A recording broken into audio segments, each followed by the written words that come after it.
the New York Post front page announcing Biden's secret emails, more shadiness involving Hunter Biden. As political entertainment goes, this is not a brand new TV show. It's just a new season of the show. Hunter Biden's business dealings in Ukraine were a key part of the plot last season in the impeachment of President Trump. Hunter has already apologized. Well, he's already admitted to poor judgment and swampy behavior. His father has said that it will not happen again. And at this point, most people have moved on. But Trump needs a closing argument. So he and his media allies usually rely on whataboutism, right? So you ask about the Trump family's swampiness, and they say, what about Hunter Biden? You raise Trump's legal exposure, and they say, what about Obamagate? You might say, or liberal critics say, Trump is compromised, and they say, no, Biden's compromised. Whataboutism is like a glue that holds the base together.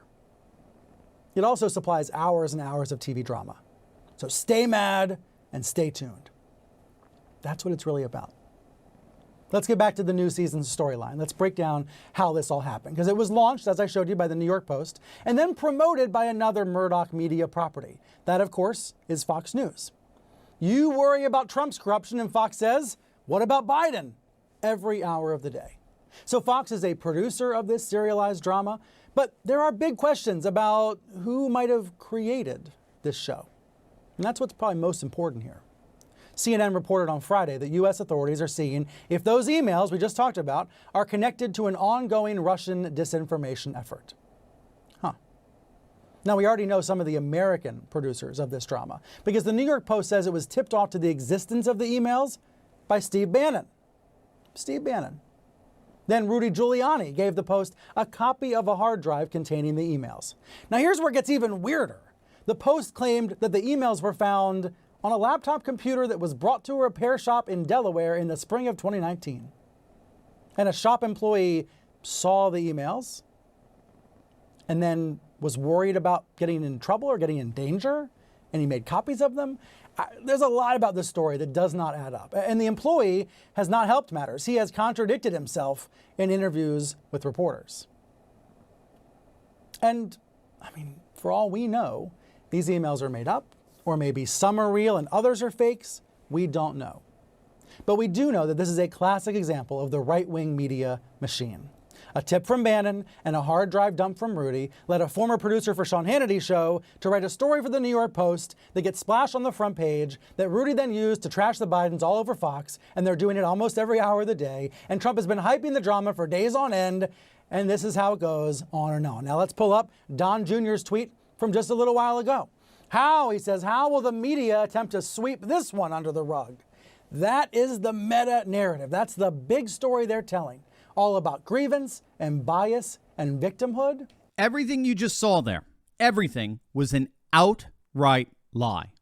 Literally everything. The framing of that entire Hunter Biden story was a pernicious lie from CNN. And it's one of the countless outright lies propagated by the single most distrusted name in fake news. We could go on and on. They told us Trump colluded with Russia to steal the 2016 election.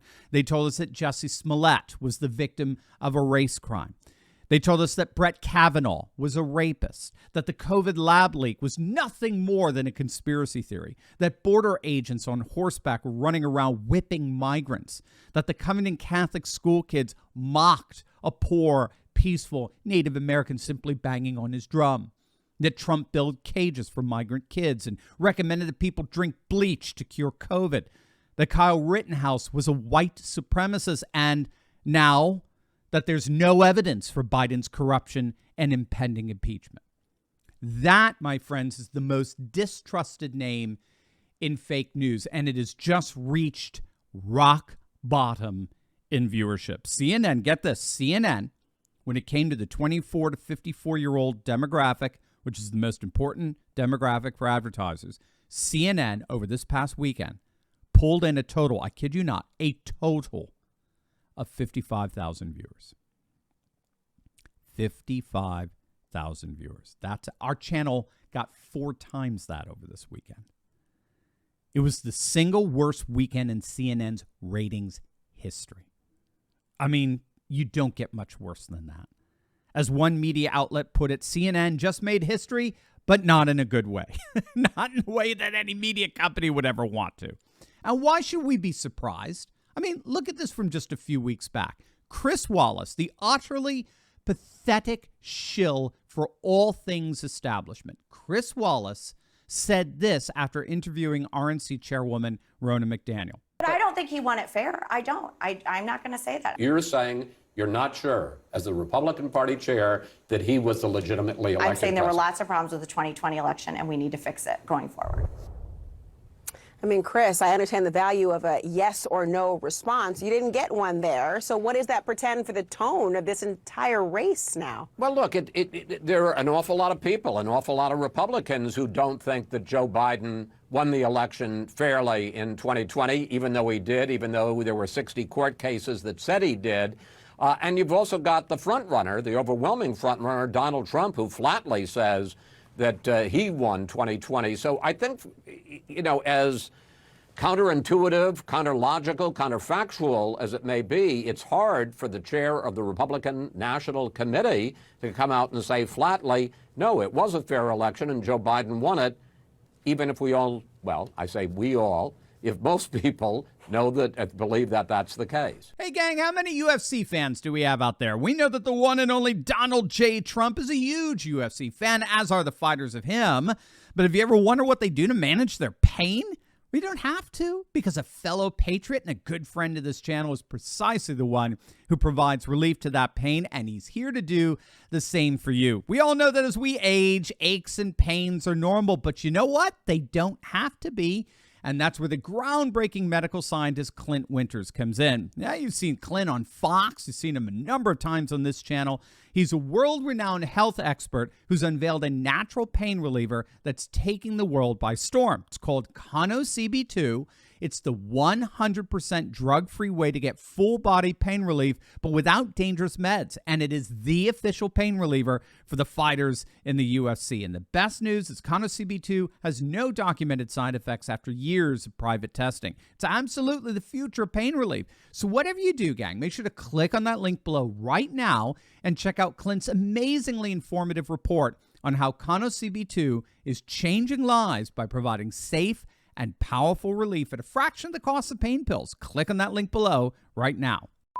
Now, what makes that Chris Wallace segment so absurdly and repugnantly repulsive is that Ronna McDaniel explained what she meant by saying this. Look at Wait a minute. Are you saying, as the chair of the Republican Party, that you still have questions as to whether or not Joe Biden was the duly elected president? Joe Biden's the president. No, I didn't ask you whether he's the president. No, I don't think that. I think Do you there think were lots of problems. he won the election? I think there were lots of problems with 2020. Do you think he won the election? Pardon? But ultimately, he won the election. But there were lots of problems with the 2020 election. 100%. And that's fair. But I don't think he won it fair. I don't. I'm not going to say that. I think when you look at, let's look at the Hunter Biden laptop. 51 people in the intelligence agency signed a letter saying it was Russian disinformation. That's what the public disseminated, was being told. That's not true. So That's you're a lie. suggesting that he may not be the legitimately I'm elected saying the American president. people were not given the information they deserved before that election. Now, you just heard that with your own ears. What did Ronna McDaniel mean when she said Biden did not win fair and square? What did she mean?